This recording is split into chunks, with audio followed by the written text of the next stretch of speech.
Assalamualaikum warahmatullahi wabarakatuh.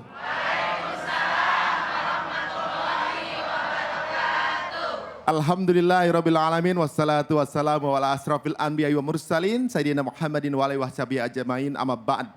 Terima kasih pemirsa masih setia di acara ini bersama saya Ari Untung dan alhamdulillah hari ini kita bersama-sama di Masjid Agung Syafana Al Iman Gading Serpong yang jamaahnya Masya Allah luar biasa hari ini. Tentunya di acara Cahaya Hati Indonesia.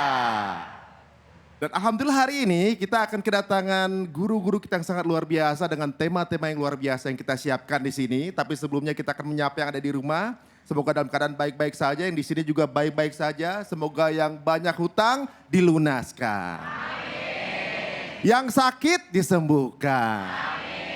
Yang jomblo dihalalkan insya Allah. Di sini ada yang jomblo Bu? Jomblo kedua mungkin? Masya Allah. Alhamdulillah hari ini kita akan bersama guru-guru kita. Tentunya juga ini guru saya setiap seminggu sekali saya ke tempat beliau ini. Dari Sahil Sahabat Ilmu, Ustadz Ahmad Ridwan. Assalamualaikum Ustadz. Assalamualaikum warahmatullahi wabarakatuh Mas Ari. Masya Allah, untung gak dites bacaan di sini Ustadz. Dan bersama kami juga di sini ada guru kita juga Ustadz Amiduddin Dalla. Assalamualaikum Ustadz. Waalaikumsalam warahmatullahi wabarakatuh. Masya Allah, semoga Allah menjaga Ustadz dan keluarga. Dan juga tidak ketinggalan ada Ustazah Nurul Afifah. Assalamualaikum Ustazah. Waalaikumsalam warahmatullahi wabarakatuh. Sehat Ustazah? Alhamdulillah sehat. Masya Allah, ini hari ini komplit sepertinya. Segala jenis ilmu yang sudah disiapkan semoga menjadi manfaat. Tentunya nanti juga kita akan bisa belajar baca Quran dengan Ustadz yang tentunya bisa bikin layar TV kita tersenyum. Ya, namanya Ustadz Munawir Ngacir. Ya, sebelum kita lanjutkan tentunya juga ini ada pesan dan ilmu dari guru kita yang tentunya akan dibahas langsung dan oleh guru-guru kita yang ada di studio sini atau di masjid ini. Langsung saja kita akan saksikan, inilah dia ilmu dari Tuan Guru Bajang. Menurut saya ya, jadi kalau kita bertarekat ya, kan sering ya ketika misalnya kita bicara tentang tarekat ya. Tarekat itu dimaknakan taroki, ya, taroki artinya naik gitu, jalan naik gitu ya. Akhir zaman nih Gus Bahaya dan bapak-bapak ibu mungkin kita perlu juga bertarekat dalam makna tadani, ya, turun. Jadi tarekat bukan hanya jalan naik tapi juga jalan turun. Karena bagi orang di akhir zaman ini kalau hanya tahu jalan naik dan tidak tahu jalan turun itu repot. Ya. Al-Quran gak dibiarkan sendiri oleh Rasul, tapi didatangkan hadis untuk menyempurnakan. Bahkan ketika dulu ada orang ya, yang mengatakan ini bukan zaman sekarang, zaman dulu sekali. Ba'das sahabah, zaman tabi'in tabi'in. Saya lupa mungkin Gus Bah yang ingat riwayatnya secara persis. Ada yang datang kalau tidak salah kepada Al-A'mash, seorang imam besar namanya Al-A'mash.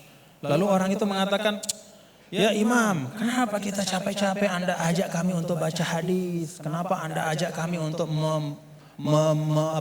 mendiskusikan hadis panjang-panjang? Bukankah sudah ada Al-Quran di tengah-tengah kita? Ngapain lagi? Apa kata Amash? Ya ahmaq. Pak, atajidu, apakah kamu temukan dalam Al-Quran itu ada sholat 5 waktu secara terperinci? Gak ada. Nabilah yang menegakkan amanah untuk menjelaskan. Sholat 5 waktu itu kayak apa? Banyak rakaatnya seperti apa? Waktunya gimana? Kaifiyatnya seperti apa? Bahkan sebelum sholatnya pun Nabi ajarkan isbagul wudhunya kayak apa? Bahkan tidak hanya yang wajib-wajib dalam wudhu. Madmadoh istinsyaknya pun, kumur-kumurnya masukin air ke hidung, semua diajarkan sama Nabi. Maka Amash mengatakan dari sisi ini Al-Quran lebih butuh kepada hadis daripada hadis kepada Al-Quran. Dari sisi bahwa hadis itu menguraikan, menjelaskan dan menyempurnakan, menambahkan, melengkapi bahkan yang tidak ada di Al-Quran.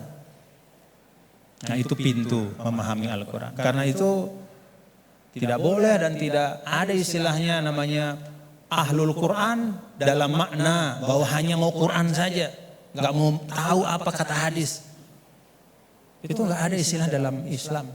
Ilmu yang muktabar selalu Al-Quran bersama dengan hadis Rasulullah SAW. Lalu yang kedua pintunya apa? Ya asbabun nuzul. Tadi juga disinggung selintas oleh guru kita bahwa ada sebab-sebab dari turunnya Al-Quran, ayat-ayat Al-Quran. Yang kalau sebab ini nggak difahami, bisa saja ya, dalam beberapa kasus orang salah faham. Dan itu kejadian. Kejadiannya bahkan sekali lagi bukan hari ini, bukan kemarin, tapi dulu pada masa orang-orangnya itu masih berhimpitan, berdempetan dengan Rasulullah SAW. Ada seorang sahabat didatangkan, kalau tidak salah pada masa Sayyidina Umar bin Al-Khattab radhiyallahu anhu. Lalu dia ditanya, kenapa kok kamu minum minuman keras gitu kan? Dia mengatakan, loh kan saya ini orang beriman, saya kan orang bertakwa. Kan di Al-Quran tuh ada. Laisa 'alal ladzina amanu wa 'amilus solihati junahum fima ta'imu idza mattaqaw wa amanu ila akhir ayat. Enggak masalah kalau sudah beriman bertakwa makan minum apapun. Begitu. Kalau ini secara harfiah kita baca ayat itu. Lalu karena dia baca ayat itu saja, dia beranggapan, oh berarti makan minum udah bebas karena sudah beriman bertakwa. Nah saat itulah kemudian diluruskan, ya, diluruskan bahwa ayat ini sabab nuzulnya adalah ketika ada sebagian sahabat yang datang kepada Rasulullah SAW dan bertanya, ya Rasulullah, ada teman-teman kita yang sudah meninggal, mereka syuhada pada saat perang-perang, mereka mati syahid, mereka meninggal sebelum turunnya ayat yang mengharamkan khamar. Bagaimana nasib mereka ya Rasulullah? Padahal mereka meninggal dalam keadaan masih minum khamar. Jadi meninggal ya masih minum karena memang belum turun pengharaman. Maka turunlah ayat ini menjelaskan. Oh, kalau memang orang nggak tahu, belum ada taklif kepada dia, nggak dosa. Nah, sebagian ulama kemudian menarik ayat ini juga ke masa sekarang. Ya. Kalau misalnya ada di tempat-tempat tertentu, misalnya ada katakanlah dakwah Islam masuk ke suatu negara misalnya, lalu para dai itu menyampaikan tentang tauhid, menyampaikan tentang rukun iman. Baru disampaikan tentang rukun iman, rukun Islam, kemudian orang itu dia bersyahadat, dia baru sholat, lalu dia meninggal. Dalam keadaan dia masih minum khamar. Pada saat belum dijelaskan oleh dai itu bahwa Islam mengharamkan khamar. Bagaimana hukumnya dia gitu? Dia masuk orang baik apa gimana? Oh enggak, berarti dia tidak terkena ya, kepada kewajiban untuk menjauhkan diri dari khamar karena memang belum dijelaskan. Nah karena itu kita bapak-bapak saudara-saudara kita berlapang-lapang lah seperti yang guru kita sering sampaikan, kita berlapang. Jangankan pada masa sekarang, pada masa dulu saja ketika masa Imam Ghazali. Apa kata Imam Ghazali? Ini tentang dakwah. Kata Imam Ghazali, menurut saya ya. Masya Allah, ilmu yang sangat luar biasa dari guru kita, Kiai TGB, dan juga didampingi oleh Gus Baha. Semoga Allah menjaga guru-guru kita dengan ilmu yang sangat luar biasa ini. Tentunya juga ini menjadi salah satu tema di segmen pertama, perbincangan mengenai tarekat ini ya. Memang ada beberapa juga dari teman-teman kita yang hanya mempelajari Qur'annya tanpa membaca atau juga pelajari hadisnya gitu. Apalagi tadi ada satu momen di mana kalau belum ada ilmunya maka tidak jatuh hukum kepadanya.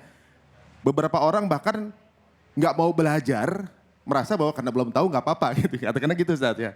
Nah kita akan tanya langsung guru kita nih. Kira-kira pendapat beliau mengenai tausiah dari Kiai TGB ini, mengenai tarikat ini bagaimana? Yang pertama kami persilakan pada guru kita Ustaz Ahmad Ridwan. Waktu dan tempat kami persilakan. Fadil Ustaz. Baik, bismillahirrahmanirrahim. Makasih Mas Ari. Assalamualaikum warahmatullahi wabarakatuh. Waalaikumsalam. Alhamdulillah wassalatu wassalamu ala Rasulillah wa ala alihi wa ashabihi wa mawalah wa ba'd. Jadi apa yang dikatakan oleh guru kita tadi, Tuan Guru Bajang hafizahullahu taala, bahwa seorang itu bertariqah naik dan turun kalau bisa. Itu menarik kalimatnya karena berbicara tentang hal ini Islam memberikan porsinya yang benar dan tepat. Naik dan turun itu adalah keseimbangan atau at-tawazun dan muwazanah. Sebagaimana tadi dikatakan oleh beliau bagaimana sesungguhnya tatkala bicara tentang Al-Quran, bicara juga tentang hadis. Jadi tariqah adalah jalan menuju Allah Jalla wa'ala. Jangan sampai kemudian jalan ini membuat kita lalai dan lupa bahwa sesungguhnya harus ada namanya tadanni tadi. Apa itu? Kadang kita harus menurun. Dan menurun di sini bukan berarti turun semangat ibadah, turun rasa syukur kita kepada Allah, turun semangat kita untuk terus beramal saleh dan fastabiqul khairat. Tidak, melainkan adalah menurunkan ego-ego kita yang selama ini tinggi, kemudian kita hanya menyatakan bahwa nahnu ibaduhur riqqa. Kita ini adalah hamba-hamba Allah Subhanahu wa taala yang kecil, yang tidak punya nilai apa-apa di hadapan Allah. Maka Allah katakan di surah Fatir ayat 15, posisi sebelah kiri, baris di tengah-tengah. Kata Allah, ya ayyuhan nas antumul fuqara ilallah. Wahai manusia, kalian itu fakir kepada Allah. Allah tidak menggunakan kalimat miskin. Kalau miskin ada sedikit usaha dan ada mendapatkan penghasilan, dan dia dengan penghasilan yang sedikit tidak mencukupi kebutuhannya. Berbeda dengan fakir, fakir itu dia tidak punya kemampuan apa-apa. Dia tidak punya penghasilan apa-apa. Sehingga fakir asyaddu minal miskin. Al-fakir asyaddu halan minal miskin. Orang yang fakir jauh lebih sulit ketimbang orang yang miskin. Makanya dari sini kita tahu kadang apa yang dilakukan oleh kita tidak menunjukkan bahwa kita ini fakir kepada Allah. Saatnya kita bertadanni, ya merendah, turun kepada Allah Subhanahu wa taala. Karena kita tidak membawa apapun, ya datang dengan tidak membawa apa dan kemudian pulang hanya dengan beberapa helai kain penutup semata.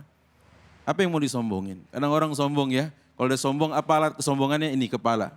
Apa lu gitu kan? Kalau bertengkar kepala kan yang maju, apa gitu ya. Nah tadani coba lihat bagaimana saat seorang dia ruku, kepala dengan dubur sejajar. Dan lebih parah saat dia sujud, kepala yang menjadi pusat ego, keangkuhan yang selama ini dia banggakan, dia lebih rendah dari dubur, maaf, tempat keluarnya kotoran tersebut. Masya Allah, ternyata langsung menjadi tadabbur kepada kita juga. Kita jadi merasa tidak pantas kita untuk sombong Ustaz ya. Pada saat sujud, bahkan kemaluan dan dubur itu lebih tinggi. Lebih tinggi, betul. Daripada kepala kita, ini Masya Allah. Luar biasa. Baiklah berikutnya, bagaimana menurut guru kita Ustadz Aminuddin Dala mengenai tarekat ini? Pada guru kita waktu dapat kami persilakan. Baik, terima kasih Mas Ari. Assalamualaikum warahmatullahi wabarakatuh. Waalaikumsalam. Alhamdulillah wassalatu wassalam ala Rasulillah wa ala alihi wa sahbihi wa man wala. Para guru yang saya muliakan, para ibu-ibu, bapak-bapak, jamaah semua, sehat? Alhamdulillah. Yang utama sehat. Sehat, seger waras, akeh beras. Kayak gue. Ayo, dari Tegal juga Ustaz. Tegal, Portugal. Purwokerto Tegal. Jadi wong Portugal. Purwokerto lewat Tegal. Purwokerto lewat Tegal. Ngapak Ustaz ya? Iya. Mampir mengwarteg di situ ya kowe. Saya baik. Pada baik. Ayo inyong. Iya. Ada orang Portugal? Iya. Orang Portugal itu pada baik. Jadi apa baik-baik? Ibu tadi berbicara tentang toreko. Tarekat. Sudah mendengarkan bahwa tarekat itu adalah jalan. Ibu senang sama tarekat? Bahasa orang sekarang healing. Anak healing ya. Healing. Healing Tegal anak healing. Healing. Jalan-jalan. Biasanya ibu-ibu yang paling senang sama jalan-jalan. Masya Allah. Tapi kali ini berbicaranya lain. Bahwa torekot adalah perjalanan kita mengenal Allah Subhanahu wa ta'ala. Siapa yang mencontohkan perjalanan tarekat? Ibu? Ada yang tahu? Siapa? Sudah pasti Nabi kita, Nabi Muhammad sallallahu alaihi wasallam. Semua kita bertarekat. Ibu merasa sudah bertarekat? Sudah merasa? Semuanya bertarekat. Kenapa? Karena kita semua semuanya berjalan mencari ridho Allah Subhanahu wa taala. Dan aslaf kita mengatakan afdalut tarekah tarekut ta'allum. Masya Allah. Paling utama-utamanya jalan menuju Allah Subhanahu wa taala adalah jalan mencari ilmunya Allah Subhanahu wa taala. Masya Allah, itu tadi penjelasan singkat tapi langsung clear dan padat. Kepriwe? Jelas? Jelas kabeh? Nanti tentunya juga kita akan mendengar penjelasan lebih panjang dari Ustadz kita, Ustadz Aminuddin Dalla di session keempat kalau nggak salah nanti di segmen keempat. Tapi sebelumnya kita juga akan mendengarkan bagaimana pendapat dari guru kita Ustazah Nurul Afifah. Waktu dan tempat kami persilakan Ustazah. Terima kasih. Alhamdulillah. Alhamdulillah al-wahid bila syarik. Wal aziz bila nasir. Wal alim bila zahir. Ashhadu an la ilaha illallah wa ashhadu anna Muhammadan abduhu wa rasuluh la nabiyya ba'dah amma ba'd. Yang saya sangat hormati para ustadz dan juga para jamaah pada hari ini. Bapak-bapak dan ibu-ibu, betapa tadi kita sudah melihat ulasan dari gurunda kita Al-Ustadz Al-Mukarram TGB Al-Majdi, saya biasa panggilnya Ustadz Majdi TGB. Bahwa Al-Hadis adalah penyempurna Al-Quran. Kalau kita ibaratkan Al-Quran adalah soul, jiwa. Maka diturunkannya pada dahulu kala dengan bitadrij, dengan sedikit demi sedikit. Mengapa? Karena pemahaman-pemahaman ulama yang sangat kaliber di tahun-tahun terdahulu, zaman sahabah, tabi'in, tabi'in, hatta al-an sampai sekarang dirasakan jiwanya. Maka dalam Al-A'raf 172, alastu birabbikum qalu bala. Bukankah saya Tuhanmu? Secara akidah, kelekatan kita terhadap Al-Quran sebagai soul, sebagai jiwa, itu adalah takdir yang tidak bisa kita tolak. Mau dia kafir, non-muslim, mau dia tidak percaya kepada Allah, tidak percaya kepada Tuhan, soulnya sudah ada di Al-Quran tersebut. Dan kalau kita umpamakan hadis itu sebagai adalah pergolakan akal, pergolakan jawarih atau al-ajsam tubuh kita ini, maka ada di dalam hadis. Bagaimana tata cara sholat. Bagaimana tata cara zakat. Bagaimana ketika kita menjadi musafir. Termaktub. Maka risalah pedoman umat Islam yang tidak boleh dilupakan minal mahdi ilal lahdi, dari kita dalam keadaan di dalam rahim maupun di liang lahat adalah Al-Quran dan hadis. Siapa trendsetternya?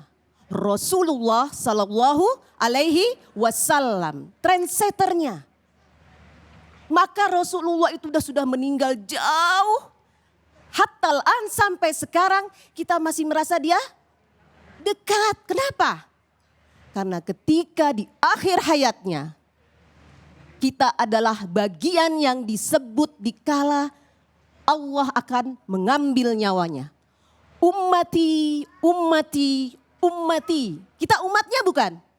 Umatnya kita adalah bagian dari sebutan ketika sakaratul maut dari Rasulullah Sallallahu Alaihi Wasallam. Allahumma salli ala sayyidina Muhammad wa ala sayyidina Muhammad.